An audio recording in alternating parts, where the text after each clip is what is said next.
ജാമ്യം കിട്ടി പുറത്തിറങ്ങിയതിന് ശേഷമുള്ള വേടന്റെ ആദ്യത്തെ പ്രതികരണം ഇത് നിങ്ങൾ കേൾക്കണം. ഇതിനു മുമ്പ് ഇമാതിരി കേസുകളിൽ പിടിച്ചിട്ടുള്ള പല വേട്ടാവളിയന്മാരെയും പോലെയാണോ വേടൻ പ്രതികരിച്ചതെന്ന് നിങ്ങളൊന്ന് കേട്ടോ. നന്ദിയുണ്ട് എനിക്ക് വേണ്ടി പ്രാർത്ഥിച്ച. പിന്നെ ഒരു കാര്യം എനിക്ക് പറയാനുള്ളത്, എന്നെ കേൾക്കുകയും കാണുകയൊക്കെ ചെയ്യുന്ന എൻ്റെ സഹോദരന്മാരോടാണ്. ഇപ്പോൾ ഇവൻ്റെ പുകവലി മദ്യപാനമൊക്കെ ഭയങ്കര പ്രശ്നമാണ്, ബാഡ് ഇൻഫ്ലുവൻസ് ആണെന്ന് എനിക്കറിയാം. ചേട്ടനോട് ദയവ് ചെയ്ത് ക്ഷമിക്കണം. നല്ലൊരു മനുഷ്യനായി മാറാൻ പറ്റുമെന്ന് ഞാൻ നോക്കട്ടെ. പോയിട്ട് വരാം. വളരെ വ്യക്തവും സ്പഷ്ടവുമായിട്ടുള്ള ഒരു പ്രതികരണം തന്നെ അല്ലേ.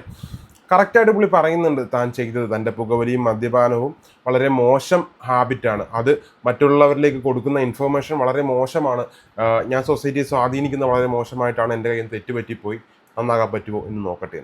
ഇതിനു മുമ്പ് ഇതിനേക്കാളും ഫേമസ് ആയിട്ടുള്ള കുറേ ആളുകളെ, കുറേ കൊലകമ്പന്മാരെ ഇവിടെ പിടിച്ചിട്ടുണ്ട്. അവന്മാരൊക്കെ എന്താ നിഷേധിക്കുകയാണ്, ഞാനിത് കണ്ടിട്ട് പോലും ഇല്ലെന്നാണ് പറഞ്ഞത്. അങ്ങനെയല്ല വേടനോട് പറയുന്നത്, ഞാൻ ചെയ്ത് തെറ്റാണ്, ഞാൻ തിരുത്താൻ ശ്രമിക്കാം എന്ന്. വേടൻ നമുക്ക് എല്ലാവർക്കും അറിയാം, അങ്ങേര് ഇനിയും തിരിച്ചു വരണം. വേടൻ്റെ പാട്ടുകൾ നമ്മൾ വെയിറ്റ് ചെയ്യുന്നുണ്ട്, വേടൻ്റെ വരികൾക്ക് വേണ്ടി നമ്മൾ വെയിറ്റ് ചെയ്യുന്നുണ്ട്, വേടൻ്റെ വാക്കുകൾക്ക് വേണ്ടി നമ്മൾ വെയിറ്റ് ചെയ്യുന്നുണ്ട്. ഉറപ്പായിട്ടും വേടൻ തിരിച്ചു വരും, നല്ല പാട്ടുകൾ നമുക്ക് കിട്ടുമെന്ന് തന്നെ പ്രതീക്ഷിക്കാം.